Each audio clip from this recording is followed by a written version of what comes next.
Penyidik Komisi Pemberantasan Korupsi bongkar paksa rumah Kepala Dinas PUPR Sumatera Utara Topan Ginting yang menjadi tersangka korupsi proyek pembangunan jalan. Sebelumnya penggeledahan rumah tersangka sempat terhambat lantaran gerbang dan pintu rumah terkunci.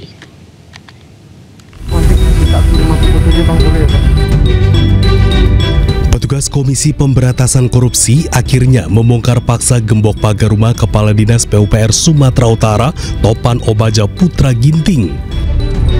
Dengan mendatangkan seorang ahli kunci, petugas KPK membuka paksa gerbang rumah yang berlokasi di Komplek Elit Royal Sumatera di Jalan Jamin Ginting, Kota Medan. Tidak lama setelah petugas KPK masuk ke dalam rumah, pagar rumah langsung ditutup dan penjagaan diperketat.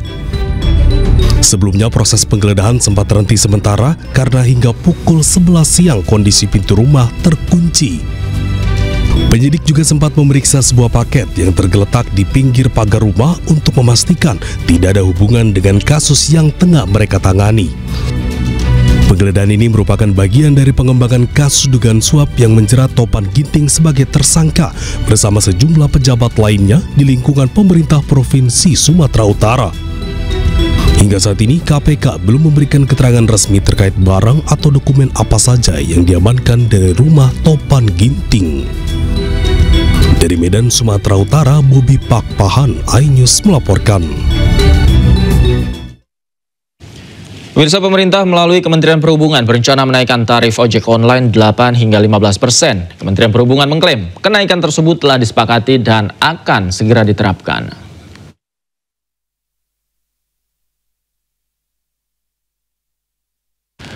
Pemerintah kembali berencana menaikkan tarif ojol sebanyak 8 hingga 15% tergantung pada zona operasional. Bahkan rencana ini sudah memasuki tahap akhir. Rencana kenaikan tarif ojol mendapat beragam reaksi. Pengemudi panik. Para pengemudi ojol juga takut kehilangan penumpang jika wacana ini diterapkan. Sementara Kementerian Perhubungan masih mengkaji rencana tersebut.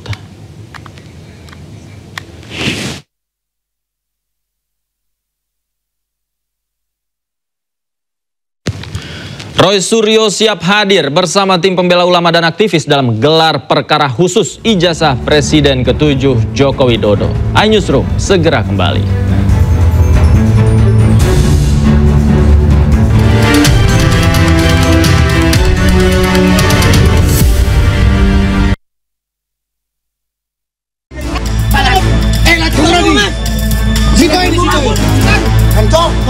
Warga berhasil menangkap 3 orang pemuda anggota kelompok gangster di kawasan Jalan Kutisari, Utara, Kecamatan Tenggilis, Mojoyo, Surabaya, Jawa Timur.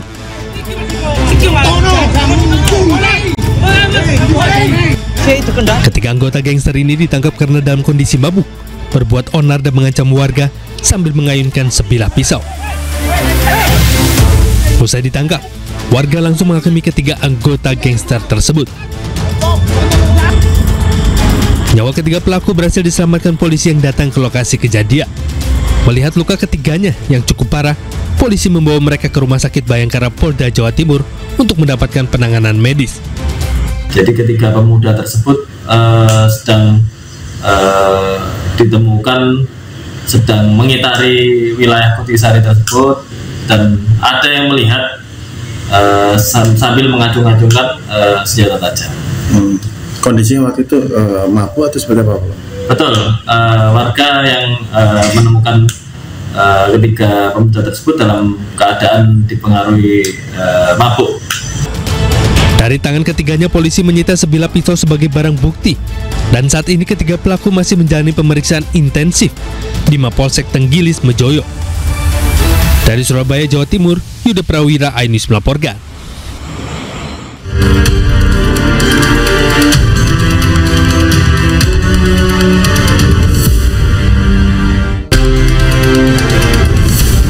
Persyaratan dinilai sudah lengkap. Koalisi Masyarakat Sipil dan Forum Purnawirawan TNI desak DPR segera makzulkan Gibran dari kursi Wakil Presiden.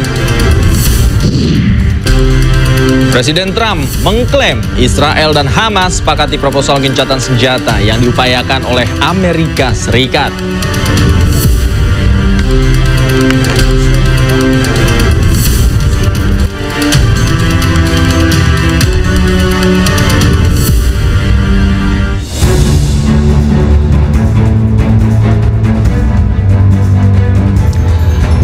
Halo, selamat malam pemirsa, selamat datang di iNewsroom bersama saya Davi Pratama. Pemirsa, kami akan membahas berita utama secara mendalam, komprehensif, dan tentunya eksklusif. Sebagai pembuka iNewsroom kali ini, kami memiliki informasi desakan pemakzulan Gibran Rakabuming Raka sebagai wakil presiden kembali disuarakan.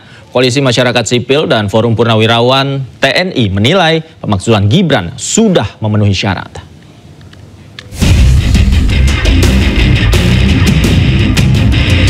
Sejumlah tokoh yang tergabung dalam Koalisi Masyarakat Sipil dan Forum Purnawirawan TNI kembali menyuarakan desakan pemakzulan Gibran Rakabuming Raka sebagai wakil presiden. Mereka mendesak pihak DPR untuk tidak diam dan segera merespons surat pemakzulan Gibran yang mereka ajukan karena menganggap pemakzulan Gibran sudah memenuhi syarat.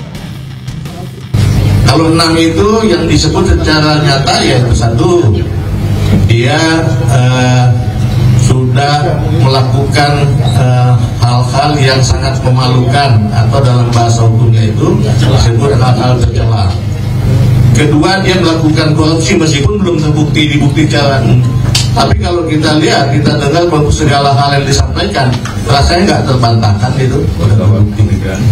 Dan selanjutnya yang ketiga bahwa tidak lagi memenuhi syarat sebagai wakil presiden. Itu disebut nyata di dalam pasal 7A Undang-Undang Dasar 45. Jadi kalau dari aspek Sebelumnya, Wakil Ketua DPR Sufmi Dasko Ahmad menekankan bahwa tindak lanjut surat usulan pemakzulan Gibran harus dilakukan secara berhati-hati oleh pimpinan DPR.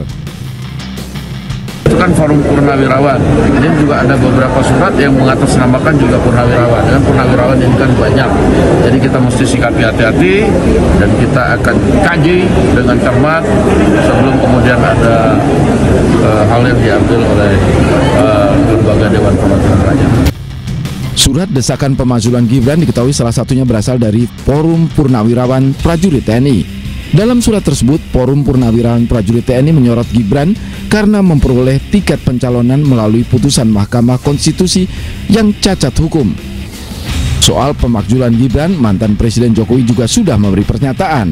Jokowi menegaskan semua sudah melalui proses. Ya, diikuti saja proses sesuai sistem ketatanegaraan kita. Bahwa ada yang menyurati seperti itu dinamika demokrasi kita biasa saja, biasa. Dinamika demokrasi kan ya seperti itu. Jokowi menjelaskan prosedur pemakzulan kepala negara harus melalui Majelis Permusyawaratan Rakyat, lalu ke Mahkamah Konstitusi dan kembali ke MPR. Tim Liputan iNews melaporkan.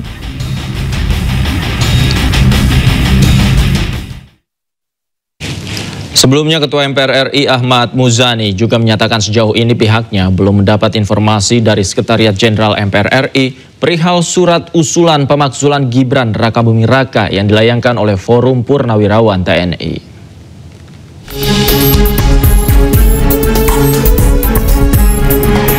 Sejumlah tokoh yang tergabung dalam Koalisi Masyarakat Sipil dan Forum Purnawirawan TNI kembali menyuarakan desakan pemakzulan Gibran Rakabuming Raka sebagai wakil presiden. Mereka mendesak pihak terkait untuk tidak diam dan segera merespon surat pemakzulan Gibran yang dianggap pemakzulan Gibran sudah memenuhi syarat.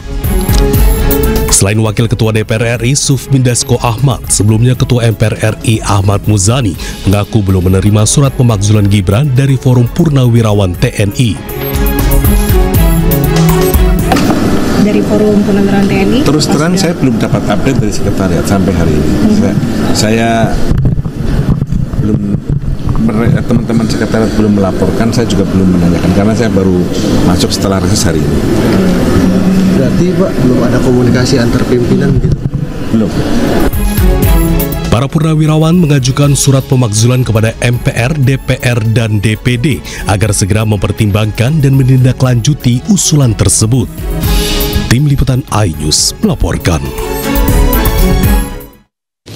Pemirsa, suasana rapat kerja antara Komisi 10 Dewan Perwakilan Rakyat Indonesia bersama Menteri Kebudayaan Fadlizon berubah haru dan penuh emosional saat membahas kasus pemerkosaan Mei 1998. Soal pemerkosaan. Mungkin sebaiknya nggak perlu di forum ini, Pak. Karena saya pas kejadian itu juga ada di Jakarta. Wakil Ketua Komisi 10 DPR RI, fraksi PDI Perjuangan, Mai Esti Wijayati berkaca-kaca kala mendengar penjelasan Menteri Kebudayaan Fadlizon terkait kasus pemerkosaan Mei 1998. Fadlizon mengklaim tak pernah menyangkal adanya pemerkosaan, tetapi menurutnya pemerkosaan massal sulit dibuktikan. Menurut Fadlizon, tragedi itu sulit diakui secara hukum tanpa adanya putusan atau hukum pengadilan. Sementara itu, Esti menilai Fadlizon tidak memiliki kepekaan terhadap permasalahan tersebut. Bahkan, pernyataan Fadlizon hanya akan semakin membuat luka terhadap para korban. Apa yang terjadi pada saat itu, pemerintah Jepang menerima semua. Itu kan suatu kerusuhan yang telah menimbulkan banyak korban. Korban jiwa, korban harta, termasuk perkosaan, ya. Nah, dan juga kita mengutuk. Saya termasuk di dalam penjelasan karena itu sebenarnya saya bukan urusan soal penulisan sejarah, itu adalah pendapat saya pribadi soal itu, soal massal itu, diksi massal.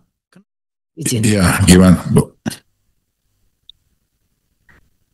Semakin Pak Fadlizon ini bicara, kenapa semakin sakit ya? Soal pemerkosaan, mungkin sebaiknya nggak perlu di forum ini, Pak. Karena saya pas kejadian itu juga ada di Jakarta, sehingga saya tidak bisa pulang beberapa hari. Tetapi ini semakin menunjukkan Pak Fadlizon tidak punya kepekaan terhadap persoalan yang dihadapi korban perkosaan. Sehingga menurut saya penjelasan Bapak yang sangat berteori seperti ini, dengan mengatakan Bapak juga aktivis pada saat itu juga justru akan semakin membuat luka dalam. Singkat saja, Pak. Jadi intinya, memang peristiwa itu terjadi. Persoalan kemudian ada beberapa catatan yang Bapak berikan tadi. Mari. Terjadi, Bu. Saya mengakui. Iya. Itu yang kemudian Bapak seolah-olah mengatakan bahwa saya mengakui. Saya dalam penjelasan saya mengakui. Sementara itu, Koalisi Masyarakat Sipil Melawan Impunitas menginterupsi rapat kerja Komisi 10 Dewan Perwakilan Rakyat bersama Menteri Kebudayaan Fadlizon.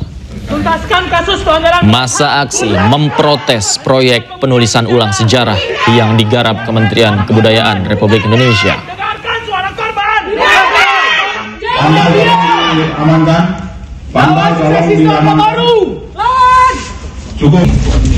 Kita telah bicara dengan Kementerian Keuangan, pagu indikatif yang diberikan kepada semua KL. Sebelumnya, masa aksi mengikuti rapat kerja yang berlangsung terbuka sejak pukul 10 pagi dari balkon atas. Setelah masing-masing fraksi memberikan tanggapan atas pemaparan Fadlizon, masa pun membentangkan spanduk bertuliskan "Tuntaskan kasus pelanggaran HAM berat" dan meneriakan "Hentikan pemutihan sejarah".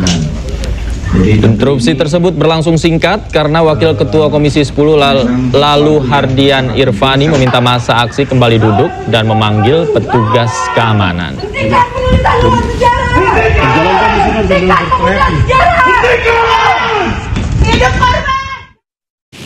Kejaksaan Agung menyita uang 1,3 triliun rupiah terkait hasil korupsi pemberian fasilitas ekspor minyak sawit mentah. Uang hasil sitaan berasal dari 2 terdakwa korporasi.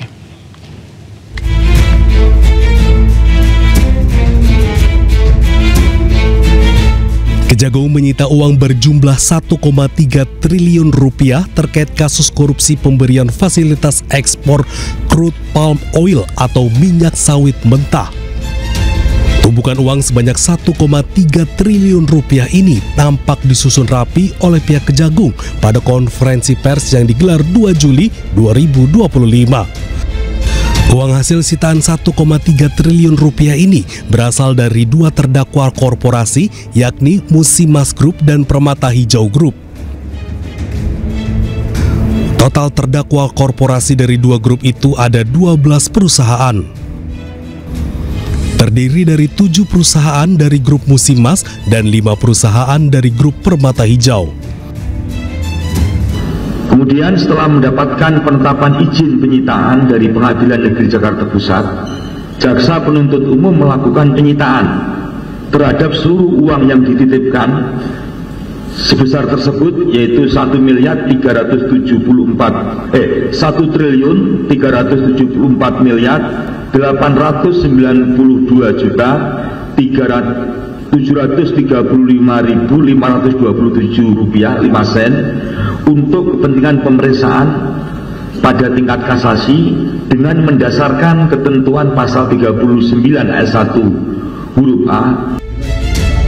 Sebelumnya, Kejagung juga telah menyita uang 11 triliun rupiah dari terdakwa korporasi lain, yakni Wilmar Group. Penyitaan uang 11,8 triliun dan 1,3 triliun itu kemudian dimasukkan ke dalam memori kasasi yang sedang diajukan Kejaksaan Agung. Dari Jakarta, Amrina Rida, Seto Pratomo, Muhammad Zulkarnain, iNews melaporkan.